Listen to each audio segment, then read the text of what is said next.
మన దేశ సమైక్యత సమగ్రతను కాపాడిన గొప్ప నేత దివంగత మాజీ ప్రధాని రాజీవ్ గాంధీ అని భూపాలపల్లి ఎమ్మెల్యే గండ్ర సత్యనారాయణరావు అన్నారు. బుధవారం మాజీ ప్రధాని రాజీవ్ గాంధీ 34వ వర్ధంతి సందర్భంగా భూపాలపల్లి జిల్లా కేంద్రంలో యువజన కాంగ్రెస్ జిల్లా అధ్యక్షుడు భట్టు కర్ణాకర్ ఆధ్వర్యంలో స్థానిక రాజీవ్ గాంధీ విగ్రహం వద్ద ఏర్పాటు చేసిన కార్యక్రమానికి ముఖ్య అతిథిగా ఎమ్మెల్యే గండ్ర సత్యనారాయణరావు హాజరయ్యారు. ముందుగా రాజీవ్ గాంధీ విగ్రహానికి ఎమ్మెల్యే పూలమాల వేసి నివాళులర్పించారు. అనంతరం ఎమ్మెల్యే మీడియాతో మాట్లాడుతూ మన దేశ సమైక్యత సమగ్రతను కాపాడిన గొప్ప వ్యక్తి ప్రధాని రాజీవ్ గాంధీ అని అన్నారు.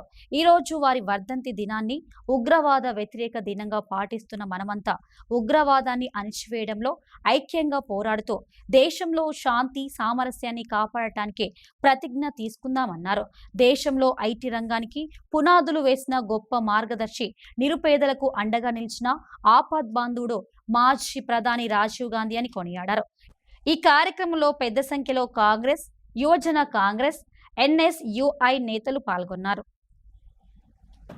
కీర్తిశేషులు రాజీవ్ గాంధీ గారి 34వ వర్ధంతి సందర్భంగా భారతదేశ వ్యాప్తంగా ఈరోజు అన్నదాన కార్యక్రమాలు, అదేవిధంగా పండ్ల పంపిణీ, వారికి ఘనంగా నివాళులు అర్పిస్తూ ఈ దేశం కొరకు ప్రధానమంత్రిగా శ్రీమతి ఇందిరాగాంధీ గారు ఏదైతే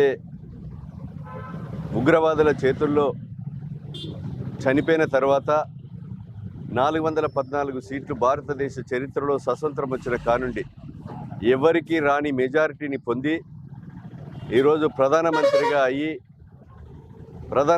అయిన తర్వాత ఆయన ఒక గేమ్ రాజకీయాల్లోకి రావాలని లేదు, ఒక పైలట్గా ఉండి ఈరోజు తల్లి మరణానంతరం ఇందిరాగాంధీ చనిపోయిన తర్వాత ఎన్నికల్లో గెలిచి అఖండ విజయం సాధించి ఈ దేశం నాకు ముఖ్యమని చెప్పి 21 సంవత్సరం వయసున్నటువంటి ఓటు హక్కు కలిగినటువంటి యువకులకు 18 సంవత్సరాలకే కుదించి ఓటు హక్కు చట్టాన్ని తెచ్చినటువంటి గొప్ప మహనీయుడు రాజీవ్ గాంధీ గారు. అదేవిధంగా కంప్యూటరీకరణ, సెల్ సిస్టాన్ని, నూతన ఒరవడిని ప్రపంచానికి చాటి చెప్పినటువంటి వ్యక్తి రాజీవ్ గాంధీ గారు.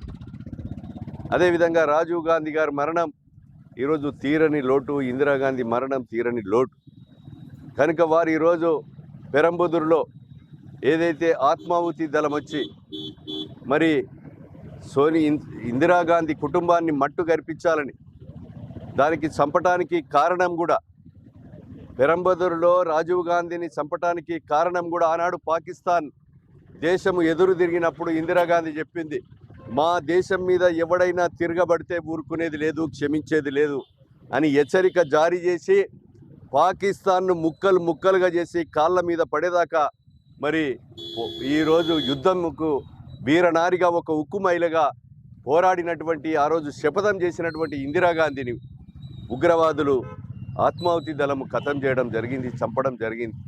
అదేవిధంగా వీళ్ళ కుటుంబం ఎవరు ఉండొద్దని రాజీవ్ గాంధీ ప్రధానమంత్రి అయిన తర్వాత ఆత్మాహుతి దళం పెరంబదూరులో బాంబు బ్లాస్టింగ్లో ఆయనను చంపడం జరిగింది.